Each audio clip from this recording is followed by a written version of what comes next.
Vie de France by James Holler.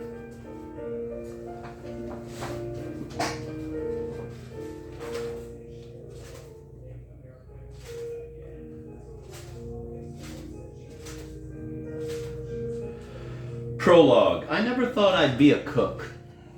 At age 23, I left Chicago for New York City with the dream of pursuing a career in writing and show business.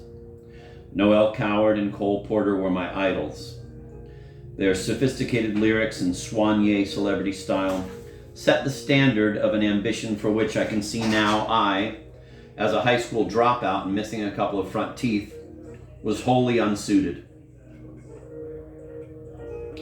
Nevertheless, I managed to write the lyrics and book for a 2-act musical, The Ladies of Bank Street, that actually had producers interested, and I sold a couple of skits for a review at a place called The Upstairs at the Downstairs. In one, Lily Tomlin played a girl who comes to New York to become a waitress and can only get a job as a star. One summer I played stock at a barn theater in Connecticut where I wrote a musical parody of Psycho and played Norman Bates singing as his mother in a falsetto reminiscent of Ethel Merman.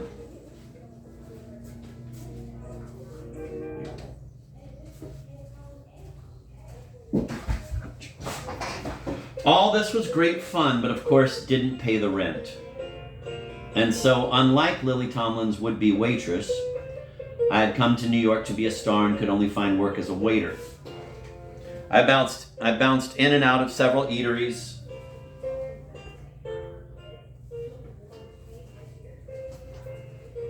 did a stint with the Arthur Treacher butler service, and by 1966, as I was turning 30, I landed at Chumley's in the heart of the village. There, working 3 nights a week, I could take home almost $200. In those long ago days, my rent on a 5-room railroad apartment on the Upper East Side, 90th Street, was only $90 a month. By the summer of 1968, hair was setting the trend for musical theater, and The Ladies of Bank Street seemed out of the times. I quietly put it aside, grew a mustache, stopped cutting my hair, and donned several strands of beads, which, on occasion, would hang in someone's dinner order and collect a little gravy.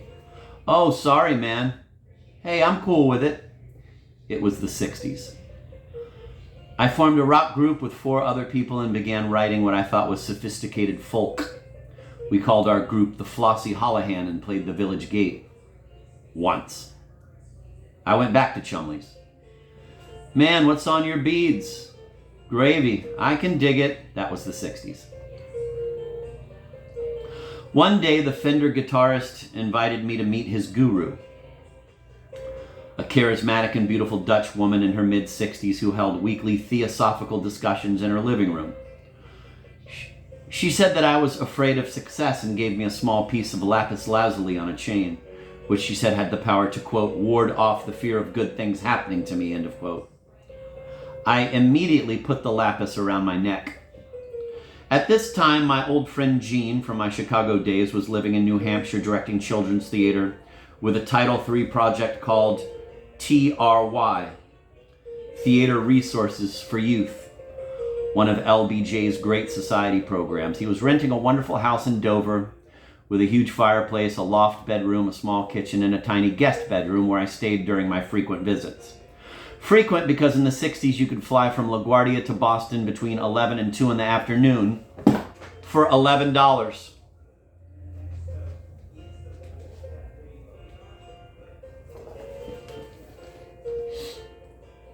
I loved the nearby seaside town of Portsmouth, New Hampshire, from the moment I first saw it.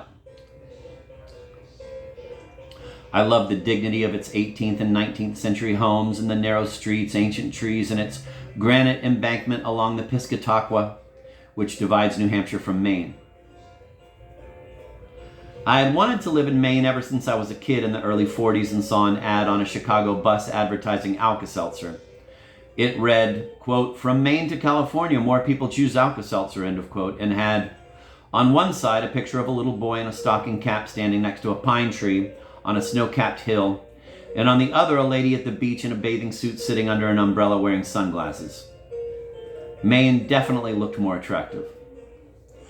And so in the spring of 1969, I quit my job, sublet my apartment, and moved into a little schoolhouse I rented about 10 miles outside of Portsmouth, across the river in Maine. Built in 1820, the house was rustic but well appointed. It had a fireplace, a sink with hot water, blue wainscoting with white plaster walls in the sitting room, red and white in the kitchen. There was a cook stove and a wood stove, an outhouse, and I had to go skinny dipping in the Great Works River down the hill when I wanted to take a bath. I slept in the attic on a mattress. Best of all, it was only $25 a month, which, when subtracted from the sublet, left me enough to live on.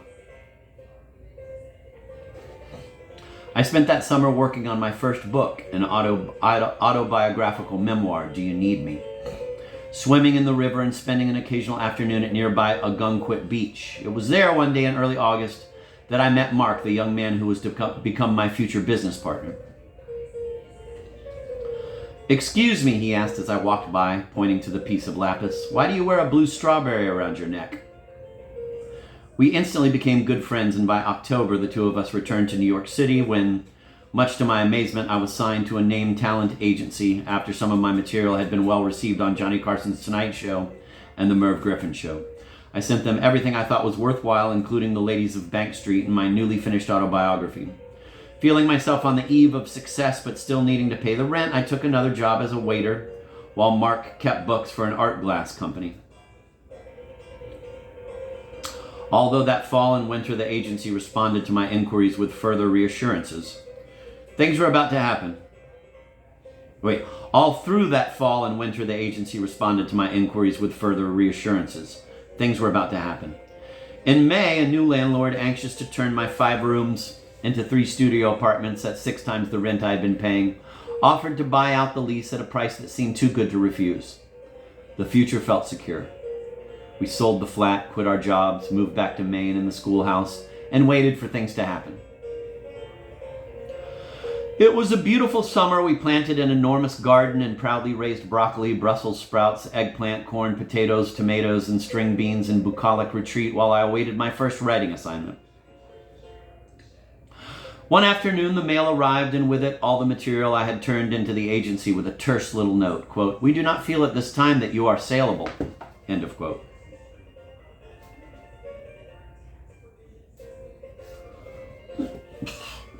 The entire dream crumbled, writing for television, buying the lovely country house, driving the Porsche, flying off periodically to the West Coast to be met by limousines from the big networks all suddenly disappeared.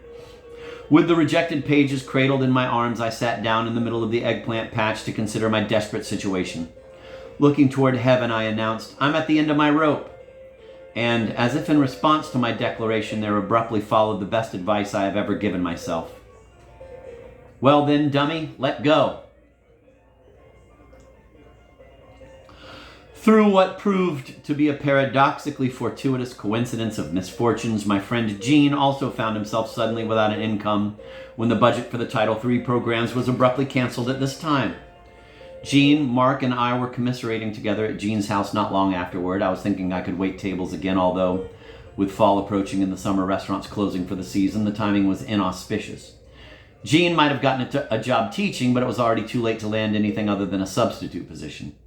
Neither of us was very, very enthused about these prospects. "Why don't we open a restaurant?" Mark proposed jokingly. "At least that way we'd always eat." "Can I be the cook?" I asked, not entirely certain if the proposal was a joke. Cooking has always been something for which I felt an innate confidence. When I was 10 months old, my mother brought me to work with her in the tea room where she was a waitress. I could sit in my high chair in the kitchen near the cook, and he'd give me food to play with all morning long. Carrots and mashed potatoes, some peas, maybe a piece of celery. Food has been a toy in my life ever since. Cooking is a sixth sense that has never failed to inform me what the next step is. When I was 2.5 years old, I got up early one morning and while my parents still slept, mixed together a dozen eggs with their shells, a bag of flour, and a quart of milk with the intention of making pancakes. What I made was a mess. But the thing to look at here is that I got all the ingredients right. For years, I had enjoyed throwing impromptu dinner parties for my friends, instinctively putting together dishes like Cornish hens and a sour cream and sherry sauce with caraway, or ham baked in fresh raspberries with Grand Marnier. Or a dish called Noodles High, improvised one night from what I had left in the cupboards. Noodles, sour cream, buttermilk, half a jar of grated Parmesan, a hit of cognac, a lot of garlic, and some dried basil. But this was the first time I had ever thought about cooking for a living.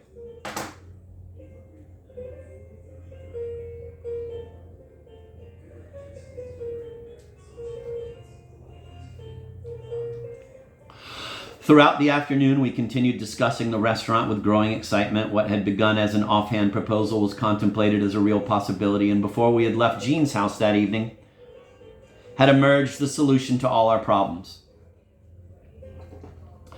I had eaten at a restaurant in New York called Casa Brazil, where dinner was served in 2 seatings, one at 7 p.m., the other at 9. And I was so impressed with their system that I advocated our own restaurant be run on the same premise. This was an undertaking I felt I could handle. I would simply be cooking a wonderful dinner twice a night.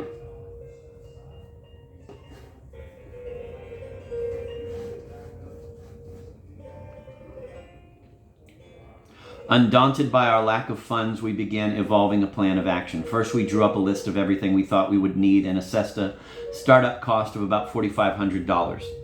Gene's brother-in-law lent him $1,500, and Mark and I borrowed our share from 2 friends. Even before finding a location, we began perusing the numerous secondhand shops in and around Portsmouth. I found 2 archaic apartment-sized stoves for $15 apiece. 2 20-year-old refrigerators for another $30. And pots and pans and kettles for under $10 for the lot. We bought 40 unmatched pressed wood dining room chairs for $2.50 apiece. Dinner plates, cake plates, and dessert plates were had for $0.25 each. Bread and butter-sized dishes for $0.10. We bought white dime store mugs for soups and coffee, and new tables so that they would all be the same size. A friend who worked for Wedgwood gave us 40 sample plates, which we used as underliners. Beautiful old platters could be had for $2 and $3. Jean's house had become a mini storage center. One morning, driving along Ceres Street, a block-long alley squeezed between 18th century warehouses and tugboats, we noticed a crew replacing a floor in the basement of an old granary.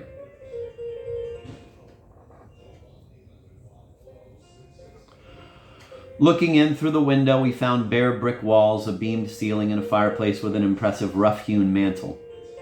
It seemed to be everything we could hope for as a location for the restaurant, and we went inside to inquire about renting it.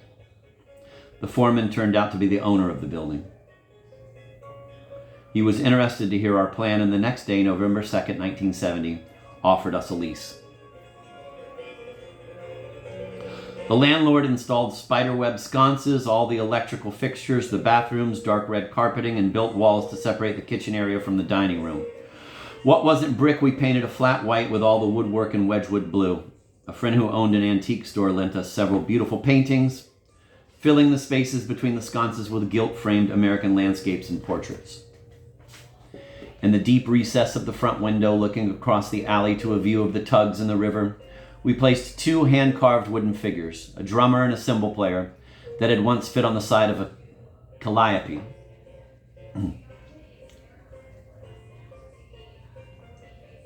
For the fireplace, we had found sand-cast andirons in the shape of maidens. Everything fell into place so easily. The town and state officials with whom we dealt couldn't have been more helpful. Even the Liquor Commission bent over backward, accommodating the liquor laws to the then novel concept of 2 nightly seatings. Previously, in order to get a liquor license, you had to serve both lunch and dinner with 8 choices of entrees at each meal. Jean sent announcements I had composed to all the businesses in a 30-mile radius, culled from several phone books, and we were sold out 3 days before opening night. On November 18th, at the remarkable cost of only $2,700 in total, we opened to a full house. We called it Blue Strawberry with only 1 R in the berry, in deference to the old way of spelling Strawberry Bank, the original name for Portsmouth.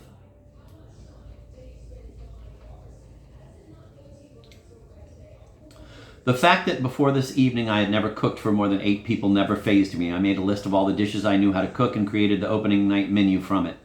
A hot vichy sauce,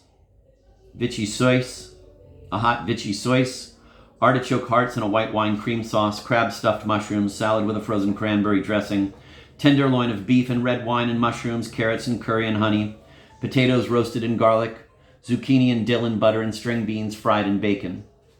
Unskilled in desserts, I heaped fresh strawberries on a platter with a mound of brown sugar and a pile of sour cream.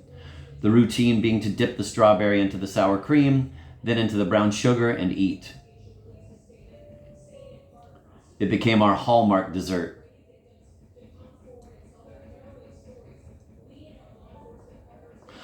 Dinner began promptly at 8 and ended at 1:15 in the morning, to a round of applause. We were an immediate sensation.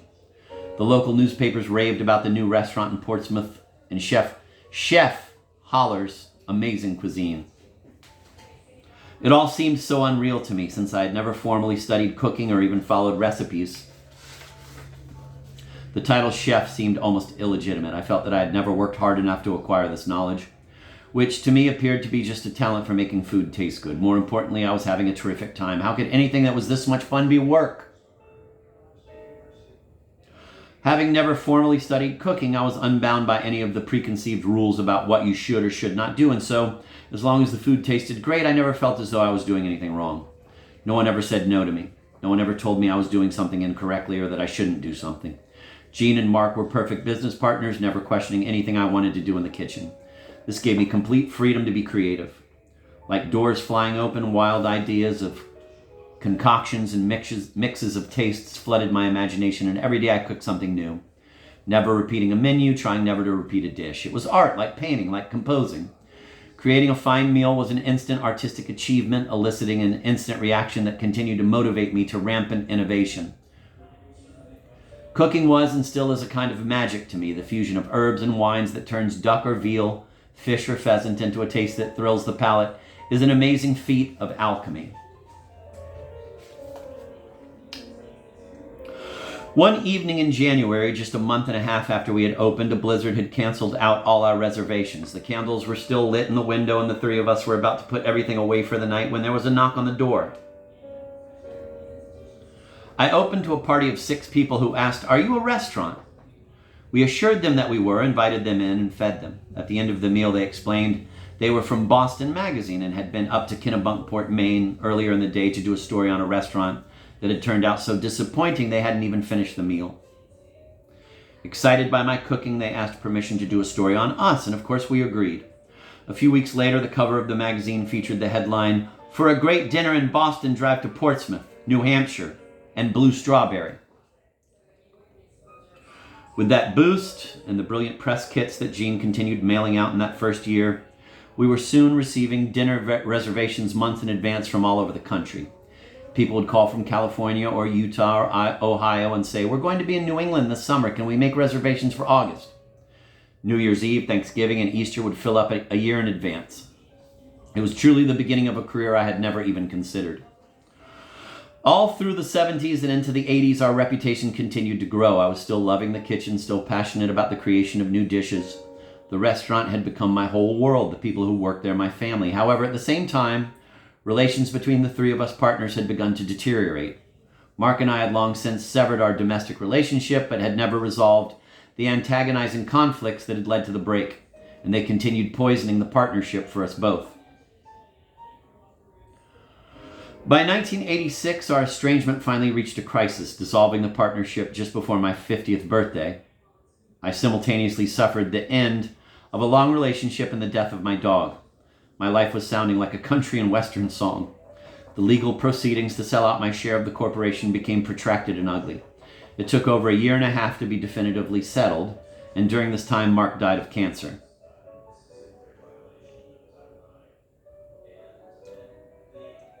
Meanwhile, I had opened a little charcuterie that failed miserably, but from it had evolved a business preparing entrees to go out of my home 3 days a week for a local produce market and specialty deli that carried imported cheeses and wines. At the same time, I was invited to be guest chef at the Shaker Village in Canterbury, New Hampshire. I worked at the village for a year and a half and left to concentrate on my third cookbook, an improvisation on traditional Shaker recipes. I continued doing the food for takeout for the next several years, during which time I published my 4th and 5th books. My cooking had changed once again. Now it was more simple, more recognizable. I was making platters of stuffed cabbage like my grandmother used to make, casseroles with sausage and potatoes and sauerkraut, macaroni with 3 cheeses, and old-fashioned potato pancakes. People loved it, but I felt unfulfilled in the preparation.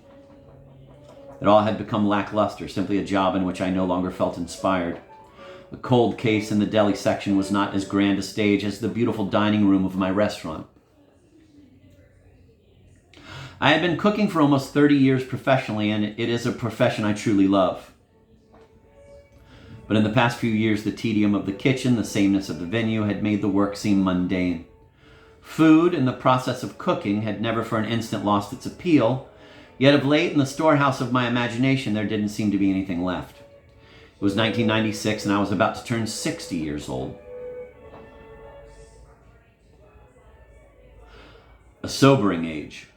I wanted the security of old friends to reassure me that I hadn't changed too much from that bearded, long-haired guy who lit the fire in his kitchen almost 30 years before. I wanted to cook a wonderful dinner to celebrate. I wanted a birthday party. Little did I know it would launch the next great adventure of my life.